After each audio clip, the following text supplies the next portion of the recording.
Wind rips through the mountain pass like it is alive. It screams between the rocks so loud that you cannot hear anything else. Snow falls sideways because the wind is blowing more than 50 kilometers per hour. The temperature has dropped to minus 18 degrees Celsius. You can only see about 10 meters in any direction because of the thick snow. This is not the kind of Christmas Eve that anyone would wish for. Staff Sergeant Marcus Bennett hides behind a huge rock that is as big as a pickup truck. He holds his 416 Hong Kong dollars rifle pressed against his shoulder, ready to shoot if he needs to. Tiny ice crystals have formed in his beard, making his dark brown hair look white and stiff. He breathes out in slow, careful puffs through a special scarf wrapped around his face. Every time he breathes out, a little cloud forms and freezes almost right away. 5 other members of SEAL Team 7 are hidden among the rocks nearby. They picked their hiding spots carefully when they had to run away earlier. You cannot see them unless you know exactly where to look. The mission was supposed to be easy. It was the kind of job that experienced soldiers complete without any problems hundreds of times. All they had to do was watch a place where enemies might be hiding weapons in the mountains. They were supposed to write down what they saw, take pictures of any people there, and leave before sunrise while the Taliban fighters were still sleeping.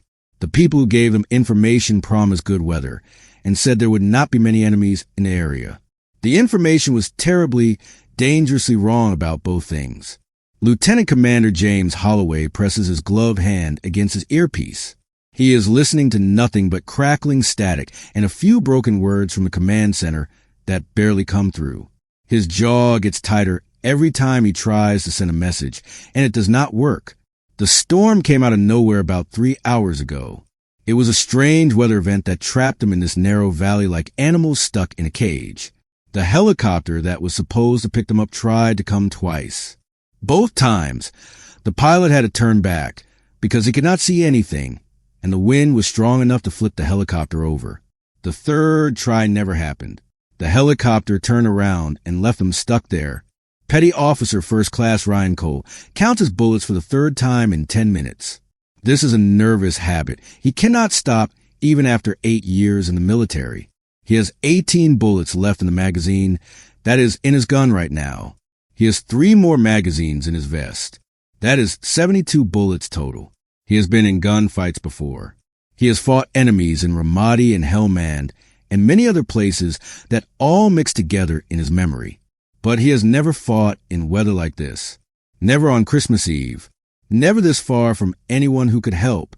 His wife Sarah sent him a package last month. It was a box wrapped in colorful holiday paper that he promised himself he would save for today. It sits unopened in his locker back at the base. It is wrapped in red paper with a green bow that she tied herself. Somewhere in the darkness below where they are hiding, boots crunch through snow in a steady pattern. It is not the random, uneven way that animals move through the land. It is on purpose, organized, human.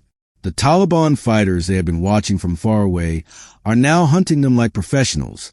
They are spreading out in a search pattern that will find them no matter how well they hide. Specialist Elena Graves lies flat on a rocky ledge about 20 meters up the hill from the main group. She is positioned to watch the valley and protect the others. Her M110 sniper rifle rests on its stand. The cap is still on the scope to keep the lenses safe from the blowing snow. She has not fired a single shot yet on this mission. She has not needed to. Her official job was just to give advice. She was a weather specialist attached to the team because someone in charge thought her experience with extreme mountain missions might be helpful if the weather got bad. She proved how valuable she was 3 hours ago when she correctly predicted the storm would arrive. She figured out by noticing small changes in air pressure and cloud shapes that the official weather report completely missed. The team had exactly 30 minutes of warning to find a safe place to hide before the blizzard hit with full force. That warning saved their lives. Now she wonders if it only delayed what was going to happen anyway. Maybe she just traded a quick death from the cold for a slower death from enemy bullets. Elena watches the valley below with just her eyes, saving the battery power in her night vision equipment for when it will really matter. The snow creates a strange, ghostly glow even in the darkness. Light bouncing off the clouds makes a pale shine that makes it easier to spot movement. She counts shadows moving through the storm. 15 that she can see from where she is. 20. Now more are appearing from the north, coming out of the white curtain like ghosts becoming solid. No Christmas songs can be heard in this place. No church bells ring. No lights twinkle on decorated trees.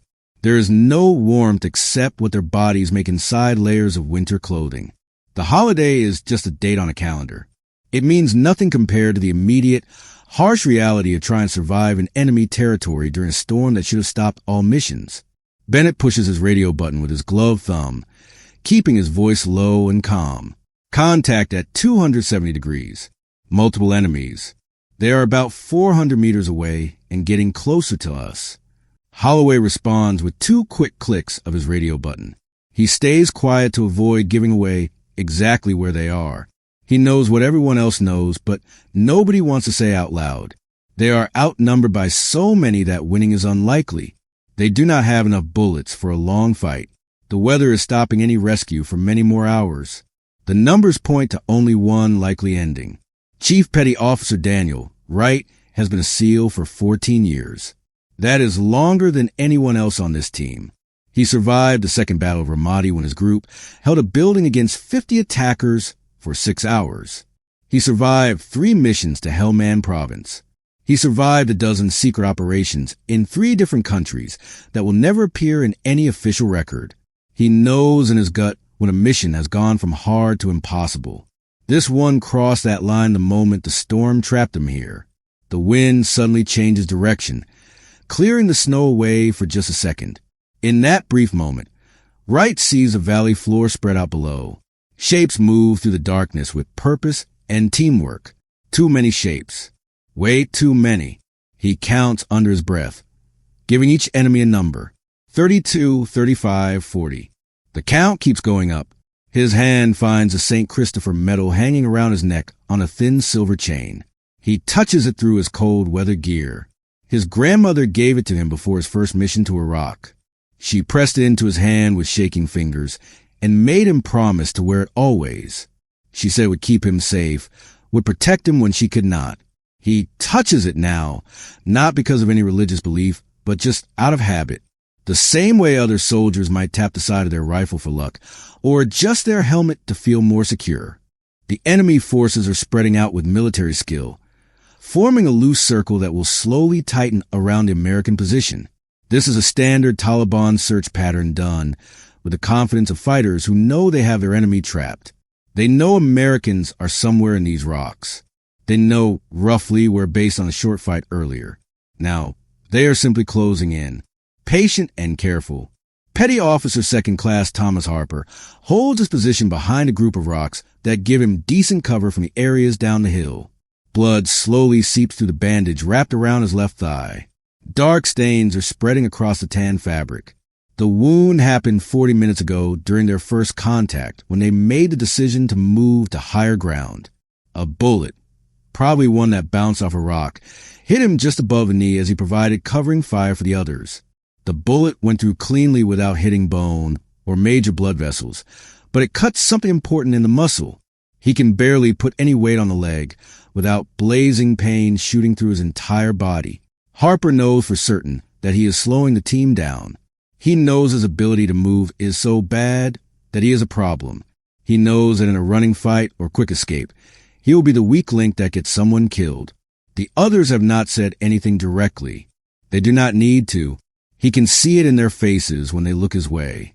He can see it in the way they position themselves to make up for his limitations. He can see it in the way nobody talks about moving anymore. The pain medicine he gave himself from his medical kit 20 minutes ago dulls the sharp edge of the pain, but does nothing for his awareness of the situation. If anything, it makes him more aware of everything else. The numbing cold that seeps through every layer of clothing. The wind that never stops. The way his teammates keep checking places to shoot from and possible ways out with growing desperation. The way nobody mentions when the helicopter might come anymore. Christmas lights would be going up right now back home in Tennessee. His daughter Emily would be helping his wife Jennifer hang stockings above the fireplace in their small house outside Clarksville. They would be putting out cookies and milk for Santa Claus. keeping up the tradition, even though Emily is 8 years old now and starting to ask suspicious questions about how one man visits every house in the world in a single night. Harper wonders if they are thinking about him right now, 7,000 miles away. He wonders if they somehow sense that he is in trouble. He wonders if Jennifer has that feeling wives get when their husbands are in danger. The storm gets stronger again. You can see even less now, dropping from 10 meters to almost nothing. The wind speed increases, blowing hard enough to make standing up almost impossible. The SEALs crouch down deeper into whatever cover they can find, pulling their cold weather gear tighter around their bodies. The enemy will have trouble moving forward through this whiteout, but they will keep moving anyway. They have patience that comes from years of fighting in the mountains. They have more people. They have time on their side. All they need to do is wait for the Americans to run out of bullets or freeze or make a desperate move. Elena stays completely still on her watching position. She is so still that snow piles up on her back and shoulders, making her look like just another rock on the mountainside. She learned this kind of patience during 2 winters spent hunting in the Alaska wilderness with her father. She would lie waiting for caribou or moose in weather that would send other hunters back to their warm cabins. He taught her to become part of the mountain, to breathe with the rhythm of the wind, to see through bad weather instead of being blinded by it. Those lessons meant for hunting animals work perfectly for hunting humans. Her father died 3 years ago. He had a massive heart attack while fly fishing on the Kenai River, doing what he loved most. She scattered his ashes in that same river on a clear summer morning, watching them disappear into flowing water. She wonders sometimes what he would think of her now, of how she uses the skills he taught her. Would he be proud? Disappointed? He was a man with strong beliefs who valued life, who never killed anything he was not going to eat. Yet he also believed in duty and service, in doing what needs to be done when it needs to be done. The answer comes to her clearly, almost as if she can hear his voice in the wind. He would tell her to do what needs to be done, to trust her training, to use every skill he gave her to come home alive. Everything else is just noise. Survival is what matters. Living to see another day is the only victory that counts. The storm gives them 90 precious minutes of cover. During this time, the enemy cannot safely move forward without risking their own people getting lost and separated in the whiteout conditions. The SEALs use every second of that time to share bullets evenly. They do quick checks of their magazines and swap loaded ones to make sure each man has about the same amount. They check their weapons for ice buildup that could make them jam. They look at their situation with the cold, clear thinking of men who know that feelings have no place in survival calculations. The situation is not good. In fact, it is as bad as it could possibly be without them already being dead. Holloway spreads a waterproof map across a flat rock, blocking him from the wind and snow with his body as his team gathers close around him. Red glow sticks give just enough light to see the land features marked on the map without hurting their night vision. He traces where they are with one glove finger, then points to the possible ways out of this valley trap. We have 3 possible ways out of here. North takes us straight through what looks like their main force. We would be walking into their strongest area. East puts us on open ridge lines for at least 2 kilometers with no cover. We would be outlined against the sky. Perfect targets. South ends of the cliff. 70, maybe 80 meters straight down. Nobody speaks right away. The math is brutally simple. 3 possible ways out, 0 good options, 0 paths that give reasonable chances of survival. Harper tries to shift his weight off his wounded leg and almost falls over completely. Wright catches him with one hand, steadies him without saying anything. Bennett asks the question everyone already knows the answer to, but needs to hear spoken out loud anyway. How many enemies do we see? At least 42 that we have counted. Probably more we have not spotted yet. They are setting up blocking positions on all 3 possible routes.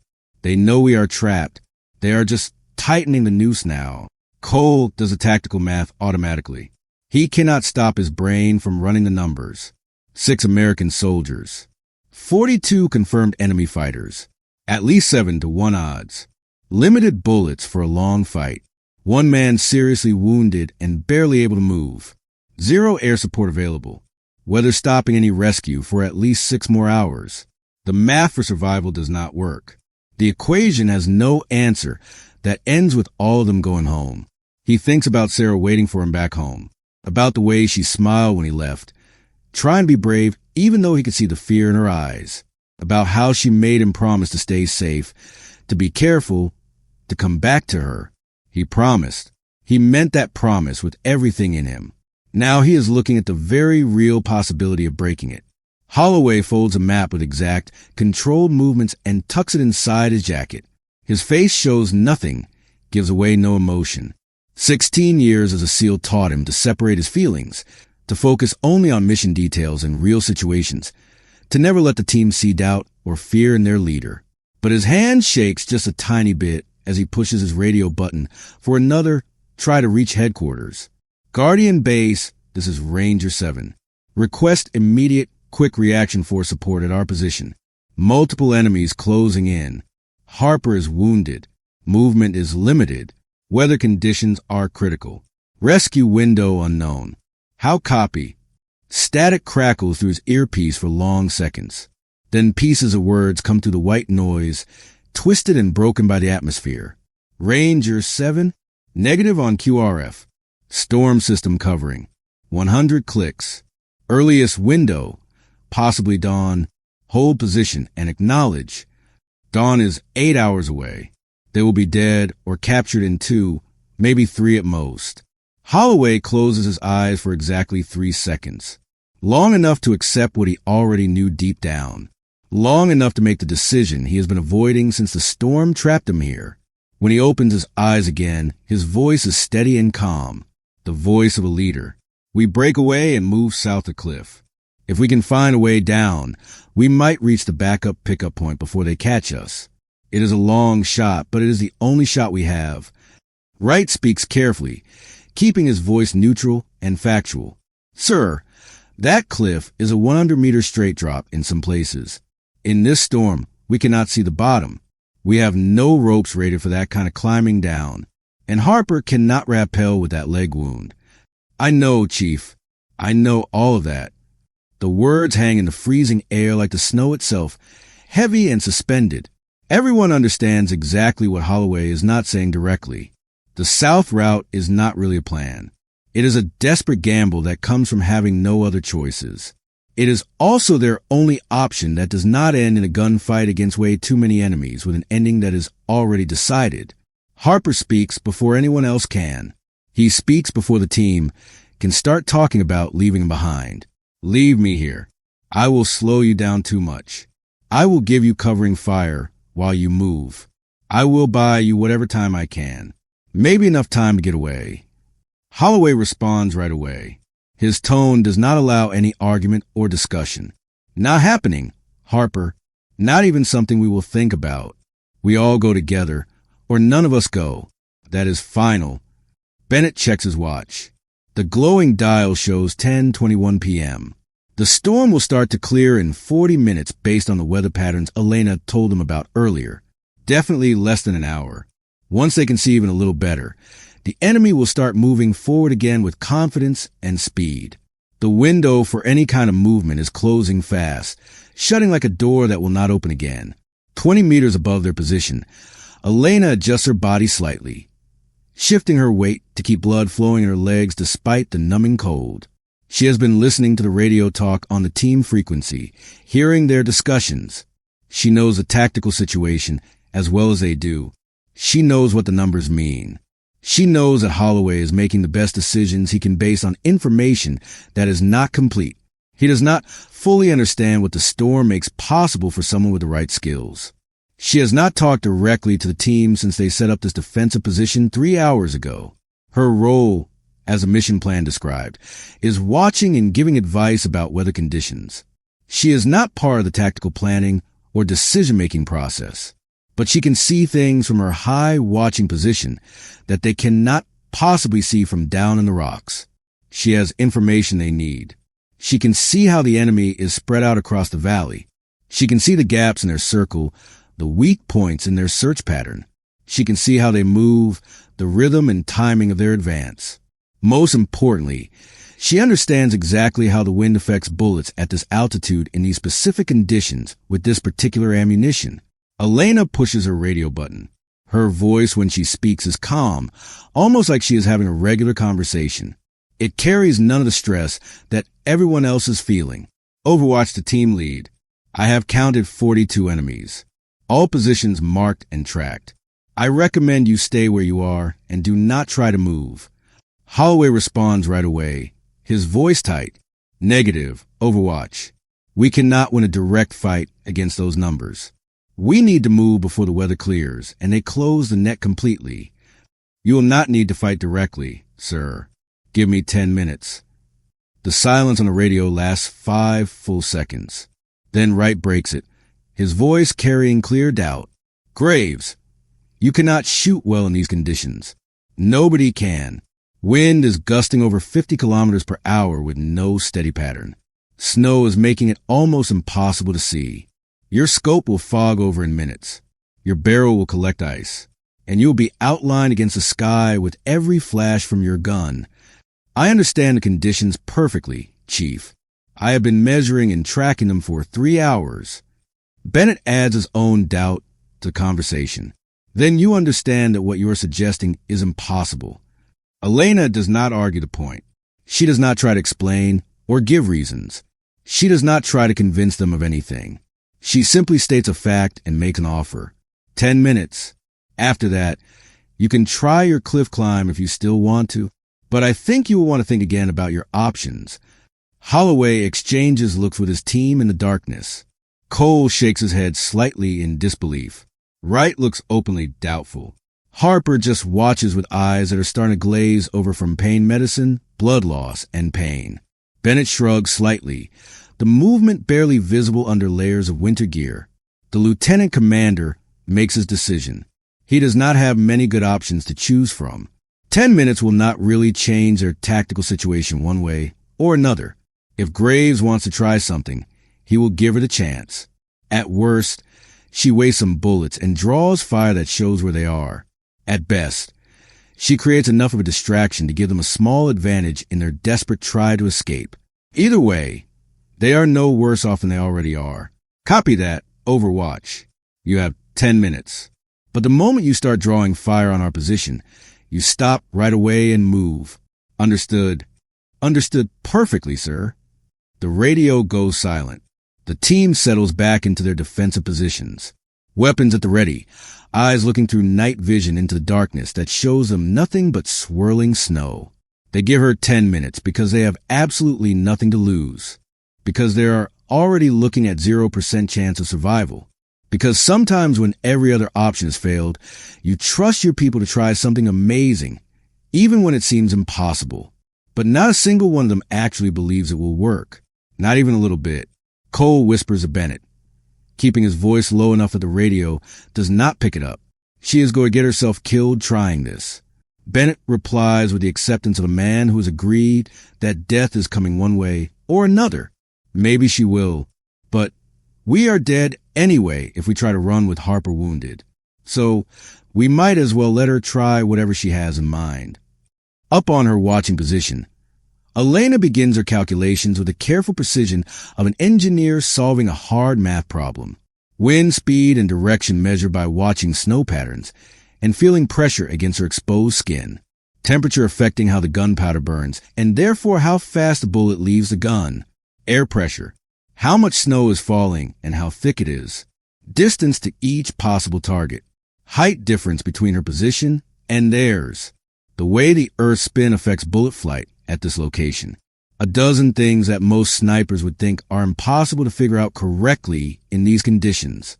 She learned to shoot in weather exactly like this. Alaska winters where the wind never stopped howling and the temperature never climbed above freezing for months at a time. Her father made her practice in conditions that would send other hunters back to their cabins and with stoves. He believed that if you could shoot accurately in an Alaskan blizzard, you could shoot accurately anywhere on Earth. She remembers his words clearly, spoken during a storm much like this one while they waited for caribou. Weather is not your enemy. Elena, weather is just another part of the equation. You measure it. You calculate for it. You use it. The animal does not know wind speed. You do. That is your advantage. She removes the scope caps from her M110 with fingers that still work despite the cold. Ice has already started forming on the front lens. She wipes it clear with a special cloth kept warm against her body, then puts on a thin layer of anti-fog liquid from a small bottle in her chest rig. The coating will last maybe 15 minutes before fog takes over. After that, she will switch to backup iron sights. 15 minutes is more than enough time for what she needs to do. Elena settles into her final shooting position with the care of someone who has done this thousands of times. Bone support, not muscle tension. Left hand cradling the front end of the rifle. Right hand on the pistol grip. Fingers straight along the side above the trigger guard. Cheek firmly against the stock, but not forced. She controls her breathing, slowing it down, letting her heart rate drop. The cold fades away. The wind becomes data. The snow changes from obstacle to helper. She begins finding her first target. Below, Holloway pushes his radio button one final time.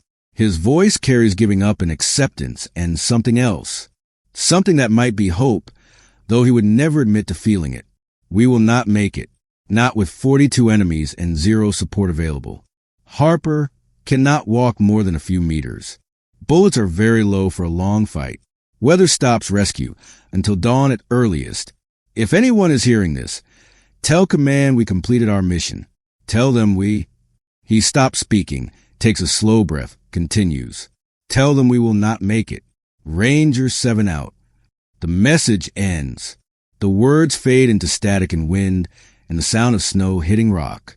Every man on that team knows exactly what Holloway just did. He sent their final situation report. The message that gets filed away in secret files and looked at later by people trying to understand what went wrong. Trying to learn lessons from their deaths. The last official words before the shooting starts and everything ends. Cole closes his eyes and thinks of Sarah. Wright touches his St. Christopher medal one more time. Bennett checks his rifle again, even though he knows it will not make any difference.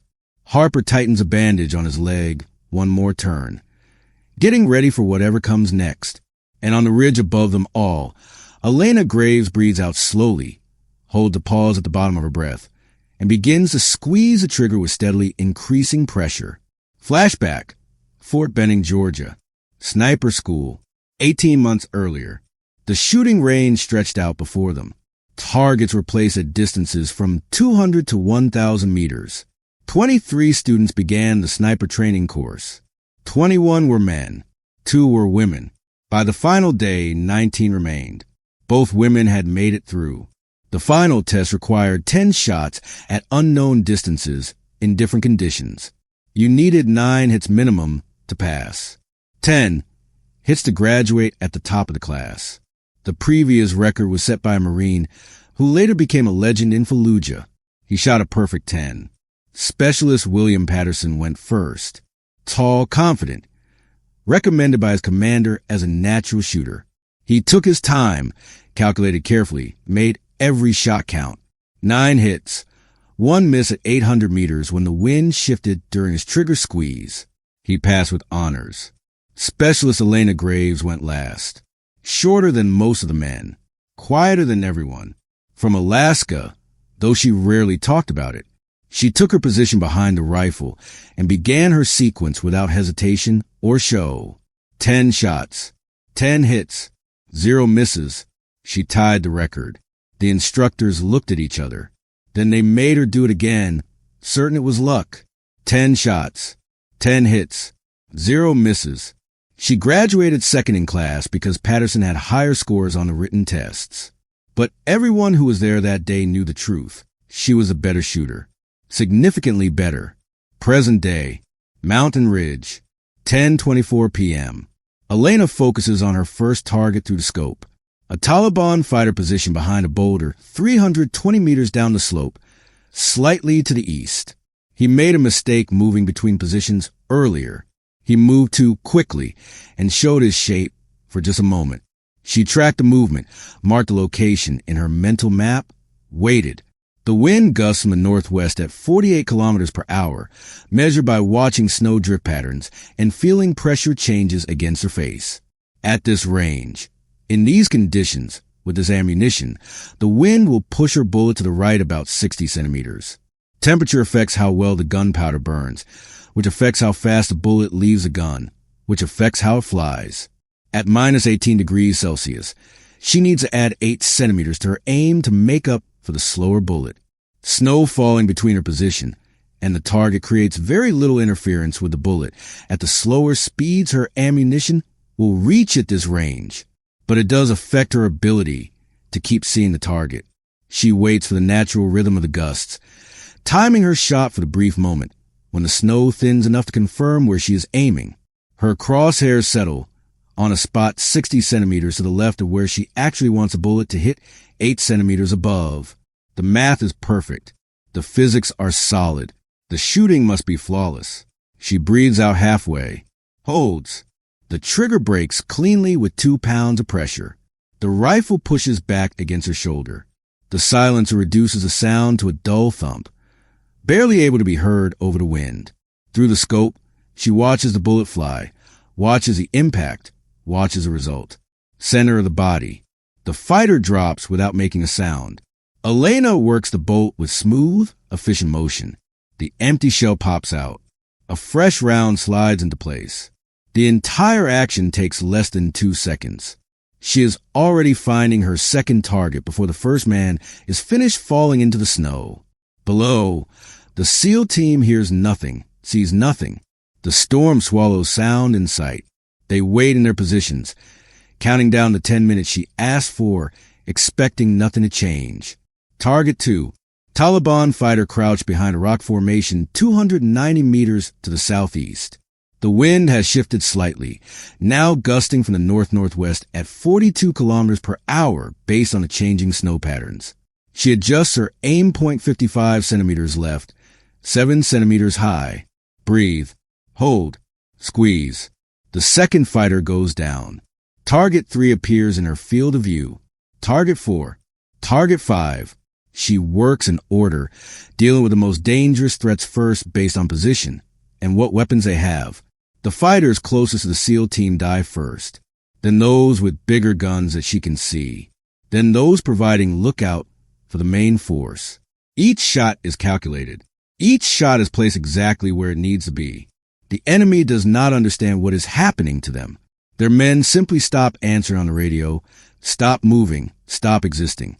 The storm keeps them from hearing the quiet shots. The darkness and snow keep them from seeing the flash from her gun. They die confused and alone, killed by math they cannot see and physics they do not understand. 6 minutes into her 10-minute window, Bennett notices something has changed in the pattern of movement below. Movement has stopped on the north approach. Enemies are not advancing anymore. Holloway pushes his radio button. Weather getting worse? Negative, sir. Wind is actually steady now. Visibility is even getting slightly better, but they have just stopped moving completely. Wright scans the valley through his night vision device, adjusting it to work better with the snow. He sees shapes, many shapes, too many shapes that are not moving where there should be organized movement. I have multiple contacts down there, not moving at all. Could be taking cover from the wind, but the pattern is wrong. They are not grouped together for warmth. They are just stopped. Understanding comes slowly. Impossible understanding that does not make sense, but fits what they're seeing. She is shooting. Dear God, she is actually shooting them. Cole shakes his head in disbelief. Nobody can shoot in this storm. It is physically impossible. But the proof is undeniable. Enemies that were moving forward in organized sweeps are now standing still. Enemies that were talking on their radios are silent. The noose that was tightening around the American position has stopped moving completely. Target 17. Target 18. Target 19. Elena works with machine-like precision. Her rhythm never changes. Find target. Calculate. Adjust. Fire. Reload. Repeat. No wasted movement. No wasted time. No wasted bullets. Each bullet finds its target because she does not allow herself to miss. She cannot afford to miss. She will not miss. Her scope fogs completely at the 15-minute mark, exactly as she figured it would. She flips up the lens covers and switches to backup iron sights without breaking rhythm. The sights are rougher, less exact, but good enough for the distances she is shooting at now. At 300 meters, a human body presents a target big enough to hit with iron sights if you understand wind and bullet drop. And nobody understands those things better than she does right now. Target 23, target 24, target 25.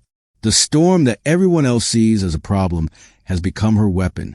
The wind that makes shooting impossible for others is just information for her to process. The snow that blinds her enemies provides cover for her position. Everything her father taught her about reading weather, about using conditions instead of fighting them, comes together in this moment. Below, Holloway pushes his radio button with hands that shake slightly. Overwatch, this is team lead. Confirm you are shooting at enemies. Confirmed. How many down? 27, 15 remaining. The radio frequency goes silent. The entire team processes this information. 27 confirmed kills in 8 minutes in a blizzard at ranges over 300 meters. With iron sights now because her scope fog over. Bennett speaks first, his voice quiet with something like wonder. That is not humanly possible. Wright replies with the simple truth. And yet it is happening. Target 32. Target 35. Target 38. Elena's shoulder aches from absorbing the rifle's kick. Her trigger finger has gone numb from cold despite her gloves. Her eyes water from staring through iron sights into wind-driven snow. None of it matters. The only thing that matters is the next target and the one after that, and the one after that until there are no more targets left. She does not think about the men she is killing. She does not process the human cost of what she is doing. That comes later in quiet moments and nightmares and therapy sessions. Right now, these are not people. These are math problems with answers measured in tiny amounts of bullet drop and fractions of seconds of flight time. Problems her father taught her to solve in the Alaskan wilderness. Problems she solves now to save 6 lives of men she barely knows. Target 40. Target 41. The last enemy fighter realizes something is terribly wrong. He leaves his position and runs for better cover, sprinting through the snow with panic driving his legs. Elena tracks him through her iron sights. She calculates how far ahead to aim based on how fast he is moving. She adjusts the fact that he is moving sideways to her line of sight, which changes the wind calculation. She fires. The bullet catches him in the middle of the step, exactly where she calculated it would. He falls forward into the snow and does not move again. 42. Elena works the bolt one final time and does a careful scan of the entire valley. She searches for any movement, any heat signature, any sign of threats remaining. Nothing. The enemy force that outnumbered them 7-1 no longer exists as a fighting unit. She pushes her radio button. Her voice is calm and professional, carrying no emotion at all. Team lead, this is Overwatch. All threats neutralized. Valley is clear. You are free to move or stay in position as you choose. The response takes 10 full seconds. When Holloway finally speaks, his voice is different, quieter, changed in some basic way. Copy that, Overwatch. We copy that. Elena lowers her rifle carefully and allows herself one long, slow breath. Her hands shake slightly now that she lets them. Her breathing comes faster than it should as the adrenaline starts to leave her system. She completed the mission. She kept her team alive. The rest will come later. The wait, the nightmares, the cost. For now, the mountain is silent again. Silent except for the wind and the snow and the sound of 6 men trying to understand what just happened. Valley floor, 10:42 p.m. The silence that follows Elena's final shot is complete and total. Not peaceful, not restful. The silence of something that existed moments ago and exists no longer. The silence of death spread across a snowy valley in 42 separate places. Holloway rises slowly from his defensive position, weapon at the ready. He scans the valley through night vision that shows scattered shapes lying still in the snow. None of them moving. None of them alive. He counts under his breath, loses track, starts over. 42 confirmed kills in a space smaller than 2 football fields laid end to end. No explosions, no long gunfight, no warning given. Just precision and mathematics and a woman who understood something basic that the rest of them did not. Bennett moves to the northern edge of their area, checking angles, looking for stragglers or backup forces that might have been beyond Elena's view. His movements are automatic, muscle memory from thousands of hours of training taking over, when his conscious mind cannot process what just happened. He has been a SEAL for 9 years. He has worked with some of the best shooters in the entire military. He has seen what world-class snipers can do in perfect conditions with ideal weather and unlimited time.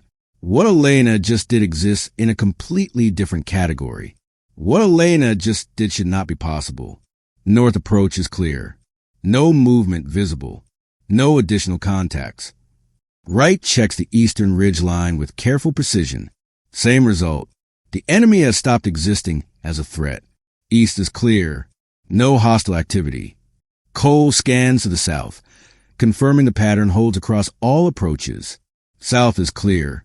No threats visible anywhere. Holloway lowers his weapon slightly, though he keeps at a modified ready position out of pure habit. The tactical situation has completely reversed in under 12 minutes.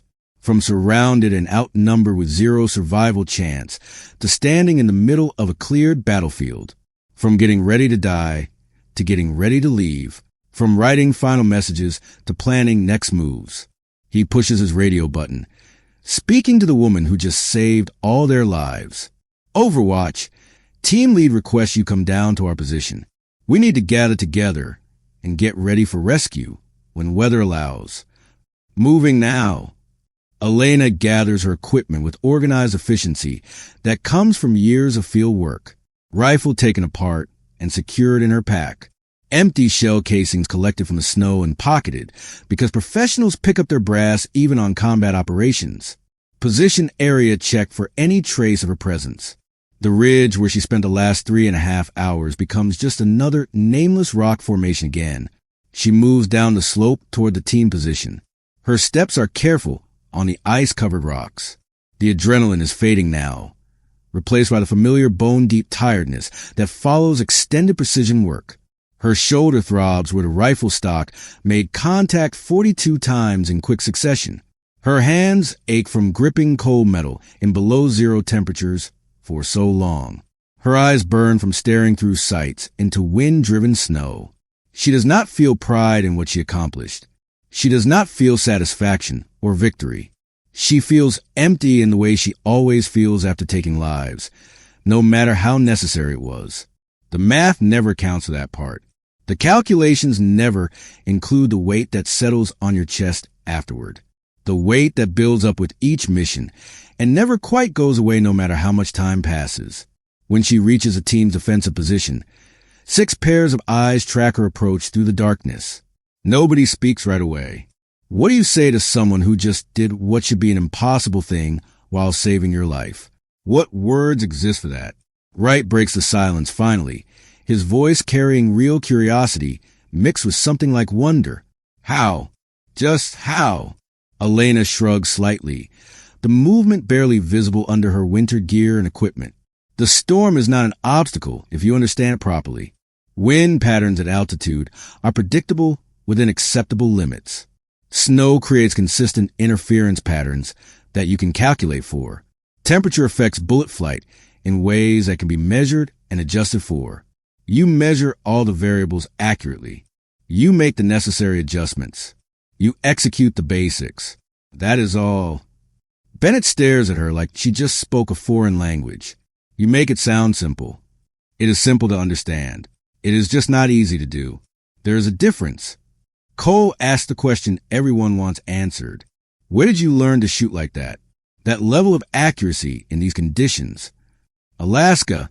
My father taught me everything I know about shooting in bad weather. He hunted in conditions like this every winter for 40 years. He said if you could shoot accurately in an Alaskan blizzard, you could shoot accurately anywhere on Earth under any conditions. She does not mention that her father never shot at people, that he never killed anyone, that the skills he taught her were meant for caribou and moose and bears, not human beings. Some details do not need to be shared. Holloway approaches, and when he speaks, his voice carries something that might be respect, might be thankfulness, might simply be accepting an undeniable truth. You saved our lives tonight. All of us. We were finished without what you did, dead or captured within the hour. No question. You gave me the opportunity, sir. That is all I needed, the chance to try. Holloway's response is quiet but honest. I gave you 10 minutes because I did not think it would make any difference. I did not believe you could do anything meaningful. I was completely wrong. I am sorry for doubting you. Elena nods but does not respond with words. What is there to say? She proved herself. She completed her mission. The team is alive. Everything else is just words that change nothing. Harper shifts his position against the rock he is leaning on. He tries without success to find a way to sit that does not send lightning bolts of pain through his wounded leg. The pain medicine is wearing off faster now. He needs proper medical care soon. But for the first time in hours, soon seems like something that could actually happen instead of just wishful thinking. Thank you, for whatever it is worth. Thank you. You gave me a chance to see my daughter again. I will never forget that. Elena meets his eyes directly. You would have done the same for me if our positions were switched. Harper's reply is honest. Maybe I would have tried, but I could not have made those shots. Nobody I know could have made those shots under these conditions. The wind begins to calm down noticeably. The snow thins from a solid wall to scattered flakes. Visibility improves from 10 meters to 20 to 50.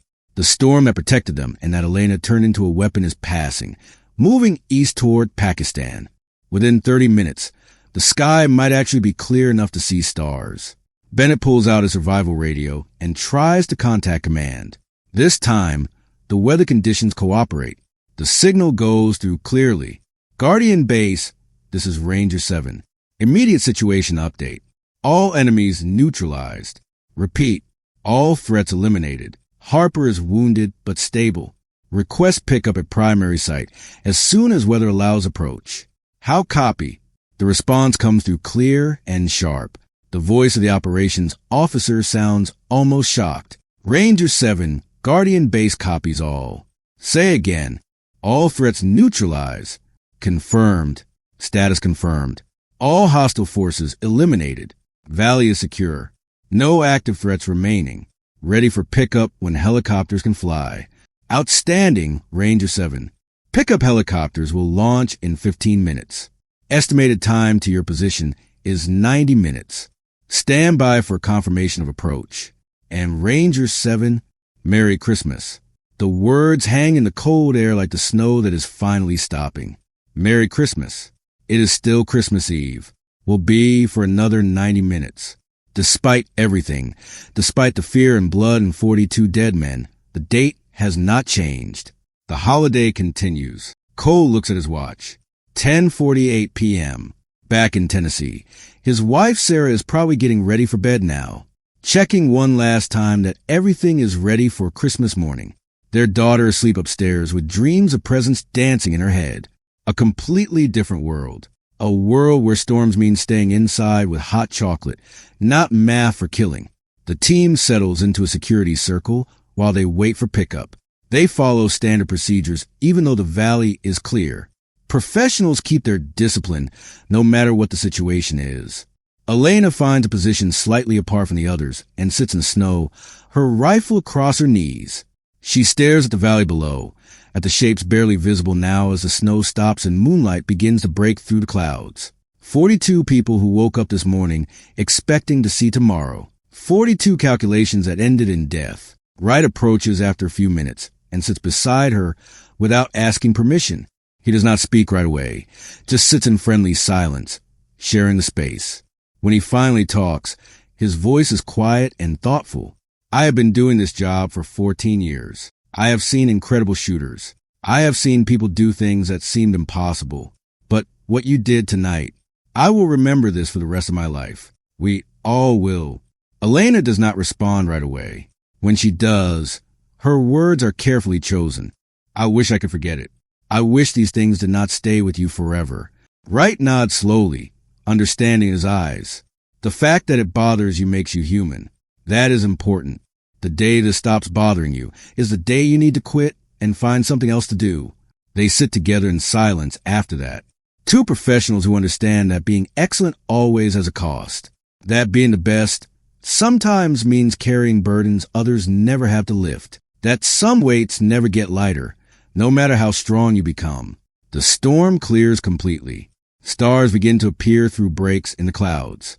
The same stars that shine over Tennessee and Alaska and everywhere else in the world. Constant, not caring, beautiful in their distance. Christmas continues somewhere beneath those stars. Children sleeping. Parents wrapping last-minute presents. Churches holding midnight services for people of faith. The ordinary magic of a holiday that has nothing whatsoever to do with mountains and rifles and the math of death. But here in this valley, Christmas means something different tonight. It means survival against impossible odds. It means a storm that became a weapon in the right hands. It means a woman who refused to accept that 42 enemies and a blizzard added up to certain death. And for 6 men who should be dead, Christmas means going home. Suburban home. Tennessee, December 24th. Present day. Snow falls gently outside the window. It piles up on the lawn and street in a blanket of white that sparkles under the streetlights. Inside, a Christmas tree stands in the corner of the living room. It is decorated with lights and ornaments collected over 18 years of marriage. Stockings hang from the shelf above a gas fireplace. The smell of sugar cookies and cinnamon fills the entire house. Thomas Harper sits in his favorite recliner. His 18-year-old daughter Emily is home from college for winter break. She sits cross-legged on the sofa with a mug of hot chocolate balanced carefully in both hands. She studies her father with the kind of focus that comes from finally being old enough to ask the questions she could not ask as a child. His wife Jennifer works in the kitchen, putting finishing touches on Christmas Eve dinner. The leg that was wounded that night 10 years ago aches whenever cold weather moves in, a permanent reminder. But it works. He walks without a limp most days. He can still run when he needs to. He lives a normal life. He lived. Period. Dad, you never really talk about your deployments. You tell funny stories sometimes, but never the serious stuff. I have been thinking about that a lot lately. What was Christmas like for you when you were overseas? Harper looks at his daughter for a long moment. He sees not the 8-year-old child who used to believe in Santa Claus, but the young woman studying international relations at university. Old enough now. Old enough to understand some things. If not everything. Never everything. There was one Christmas that mattered more than all the others. The one where everything could have ended very differently. We were in a situation where the odds were so bad, we were sending final messages home. Emily leans forward, listening with complete attention. What happened? We had someone on our team. Someone exceptional. She did something that night that I still do not fully understand 10 years later. Something that should not have been possible according to everything I know about warfare. Yes, a woman, the best operator I ever served with, regardless of whether they were male or female. She saw the blizzard that trapped us as a tool instead of an obstacle. She used math and physics and training that most people cannot even imagine to save all our lives. Harper pauses, remembering details he has never spoken out loud to anyone except the therapist he saw for 2 years after that deployment. That night, Christmas was not about peace or goodwill or any of the things we celebrate. It was about survival. It was about one person who refused to accept that we were finished, who refused to quit even when quitting would have been completely understandable. Did you ever see her again afterward? Harper shakes his head slowly. No, she transferred out a week later. Back to Alaska. Someone told me, heard through unofficial channels, that she left the military entirely about 6 months after that. Started guiding hunters in the backcountry. Living quietly. Living alone. Why would someone that skilled just walk away? Because being that skilled has a cost that most people do not understand. Every time you use those abilities, you carry the weight of it afterward, and eventually the weight becomes too heavy. So you step away before it crushes you completely. You find something quieter, something that lets you sleep at night. Jennifer appears in the doorway. She has heard the last part of the conversation. She knows some of the story, not all the details. Harper has never told her exactly how close he came to not coming home that Christmas, how one woman's impossible skills saved him. Emily processes what her father has shared. She understands more than she did before, but still does not grasp the full size of it all. Do you think about her? Every Christmas Eve when it snows. Every time I hear wind, that sound like it did that night. Every time I realize that I got to watch you grow up because of what she did. What would you say to her if you could? Harper does not answer right away. He looks at the Christmas tree, at his daughter, at his wife, at the life he has, because someone he barely knew understood that impossible is just another thing to figure out. I would say thank you. And I would tell her I hope she found peace somewhere in Alaska. Because she gave us peace that night, even though there was no peace for her in what she had to do. Alaska wilderness. Same night. Elena Graves stands on the porch of a cabin deep in wilderness that sees maybe 3 other humans per year. Snow falls around her in the kind of heavy, silent curtain she knows so well. The wind moves through spruce trees with a sound that never changes, never stops. The same sound it made that night 10 years ago. She is 42 years old now. Her hair shows streaks of gray that she does not bother to color. Her hands bear scars from years of outdoor work, from building this cabin herself, from the life she chose after leaving everything else behind. She guides hunters during fall, teaches wilderness survival skills to tourists in summer, spends her winters alone here with only the mountains and wildlife for company. No rifle leans beside her door anymore, except the old hunting rifle that belonged to her father. The M110 sits in a case in the back of her closet, cleaned and maintained but never used.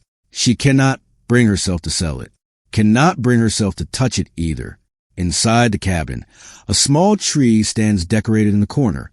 She put it up this morning, keeping up the tradition her father always kept. He insisted on a tree every Christmas, even when they were alone in the wilderness, even after her mother died, especially after her mother died. Elena thinks about that night every Christmas without fail. She cannot help it. 42 calculations that saved 6 lives and cost her something she can never get back. Some part of herself that died with each trigger pull. Some part that will never heal no matter how much time passes or how many therapy sessions she goes to. She knows she made the right choice. She knows those men went home to their families. She knows that children grew up with fathers because of what she did. The math is clear. The logic is solid. The result is objectively better than what would have happened otherwise. But she also knows that she killed 42 human beings in 12 minutes, that their faces haunt her dreams, even though she never saw them clearly, that the weight of those deaths sits on her chest every morning when she wakes and every night when she tries to sleep. The wind picks up exactly like it did that night. The snow falls with the same thickness and pattern. Conditions exactly like the storm that became her weapon.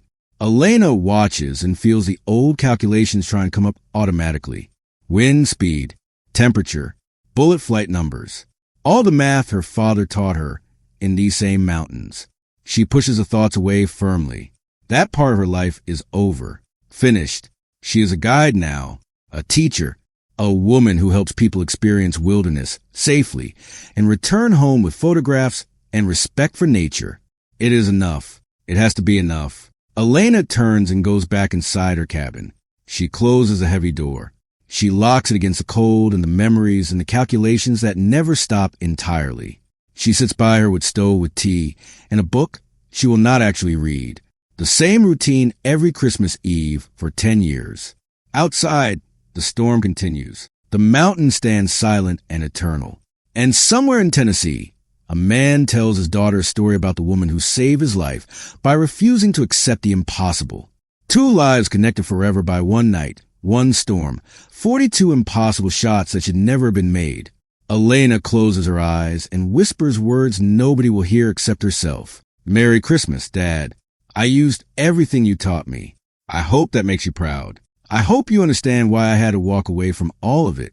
I hope wherever you are, you know I am trying to find peace. The fire crackles in the stove. Wind howls around the cabin roof. Snow continues to fall. Christmas goes on in Alaska the same way it goes on everywhere else, with memory and weight, and the knowledge that some nights change everything forever. Tomorrow, Elena Graves will wake up and make coffee and check her equipment, and get ready for another day in the wilderness. She will help hunters who will never know what she did. They will never understand that the quiet woman teaching them to read wind once used that knowledge to save lives at a cost she still pays every single day. That is the price of being exceptional. That is the weight of impossible shots. That is what happens when you refuse to accept that something cannot be done. You do it anyway. You save the lives that need saving. You carry the weight that comes with it. You live with what you did and what it cost and what it means. And every Christmas Eve, you remember the night when silence broke into 42 perfect calculations, when a storm became the weapon that saved 6 lives while taking something from your soul you will never get back.